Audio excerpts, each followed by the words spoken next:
ವೀಕ್ಷಕರೇ ನಮಸ್ಕಾರ. ಭಾರತದ ಅತಿ ಪ್ರಸಿದ್ಧ ಹಿಂದೂಸ್ತಾನಿ ಶಾಸ್ತ್ರೀಯ ಸಂಗೀತಗಾರರಲ್ಲಿ ಒಬ್ಬರಾಗಿದ್ದ 73 ವರ್ಷದ ಜಾಕಿರ್ ಹುಸೇನ್ ಅವರು ಹೃದಯ ಸಂಬಂಧಿ ಮತ್ತು ರಕ್ತದೊತ್ತಡದಿಂದಾಗಿ ಅಮೆರಿಕದ ಸ್ಯಾನ್ ಫ್ರಾನ್ಸಿಸ್ಕೋ ಆಸ್ಪತ್ರೆಯ ತೀವ್ರ ನಿಗಾ ಘಟಕದಲ್ಲಿ ಚಿಕಿತ್ಸೆ ಪಡೆದಿದ್ದರು.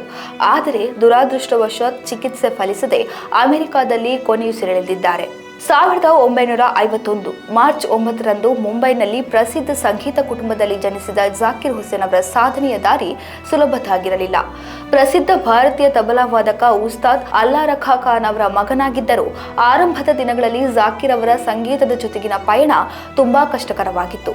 ದಿನದ 24 ಗಂಟೆಯೂ ಸಂಗೀತದ ವಾತಾವರಣದಲ್ಲಿ ಬೆಳೆದಿದ್ದ ಜಾಕಿರ್ ಅವರಿಗೆ ಸಂಗೀತದ ಮೇಲೆ ಅತೀ ಬೇಗನೆ ಆಸಕ್ತಿ ಹುಟ್ಟಿಕೊಂಡಿತ್ತು.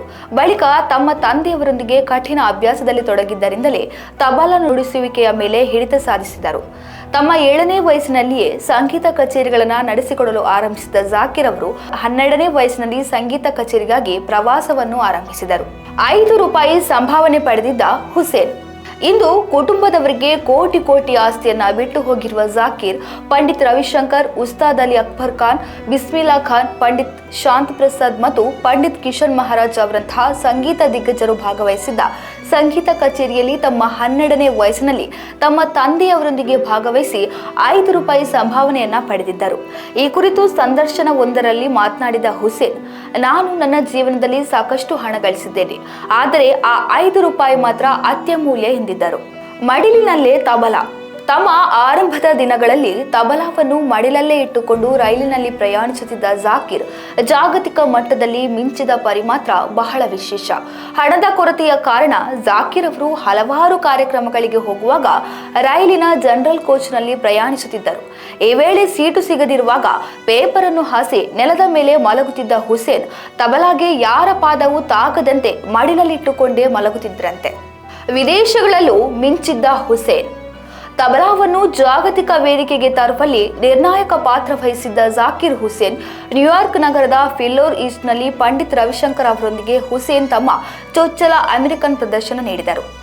ನ್ಯೂಯಾರ್ಕ್ನಲ್ಲಿದ್ದಾಗ ಅವರು ಗಿಟಾರ್ ವಾದಕ ಜಾನ್ ಮೆಕ್ಲಾಗ್ಸಿನ್ ಅವರನ್ನು ಭೇಟಿಯಾದರು. ಅವರ ಸ್ನೇಹ ಭಾರತೀಯ ಪಿಟೀಲು ವಾದಕ ಎಲ್ ಶಂಕರ್ ಅವರನ್ನ ಒಳಗೊಂಡ ಶಕ್ತಿ ಎಂಬ ಸಂಗೀತ ತಂಡದ ರಚನೆಗೆ ಕಾರಣವಾಯಿತು. ನಂತರ ಹುಸೇನ್ ಕೆಲವು ಶ್ರೇಷ್ಠ ಭಾರತೀಯ ಸಂಗೀತಗಾರರೊಂದಿಗೆ ಲಂಡನ್ ಸ್ಟ್ರಿಂಗ್ ಕ್ವಾರ್ಟೆಟ್ ಮತ್ತು ವ್ಯಾನ್ ಮ್ಯಾರಿಸನ್ ಅವರಂತಹ ವೈವಿಧ್ಯಮಯ ಕಲಾವಿದರಿಗೆ ಸಾಥ್ ನೀಡಿದರು.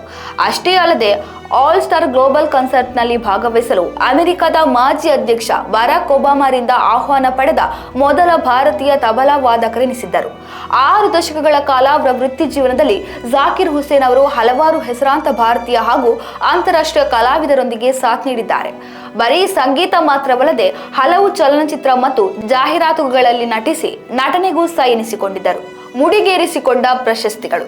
ಸಂಗೀತ ಕ್ಷೇತ್ರದಲ್ಲಿ ಸಾಧನೆಗಾಗಿ ಭಾರತದ ಅತಿ ಪ್ರಸಿದ್ಧ ಹಿಂದೂಸ್ತಾನಿ ಶಾಸ್ತ್ರೀಯ ಸಂಗೀತಗಾರರಲ್ಲಿ ಒಬ್ಬರಾಗಿದ್ದ ಜಾಕಿರ್ ಹುಸೇನ್ ಅವರಿಗೆ 1988ರಲ್ಲಿ ಪದ್ಮಶ್ರೀ, 2002ರಲ್ಲಿ ಪದ್ಮಭೂಷಣ ಮತ್ತು 2023ರಲ್ಲಿ ಪದ್ಮ ವಿಭೂಷಣ ಪ್ರಶಸ್ತಿ ಪಡೆದಿದ್ದರು.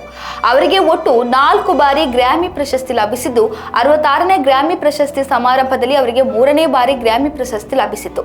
ಇದರ ಜೊತೆಗೆ ಅನೇಕ ರಾಷ್ಟ್ರೀಯ ಮತ್ತು ಅಂತಾರಾಷ್ಟ್ರೀಯ ಪ್ರಶಸ್ತಿಗಳು ಕೂಡ ಹುಸೇನ್ ಅವರ ಮುಡಿಗೇರಿತು.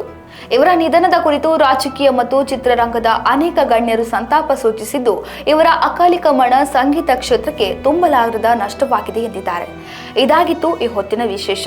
ಇನ್ನಷ್ಟು ಹೆಚ್ಚಿನ ವಿಚಾರಗಳಿಗಾಗಿ ನೋಡ್ತಾ ಇರಿ ರಿತಮ್ ಕನ್ನಡ.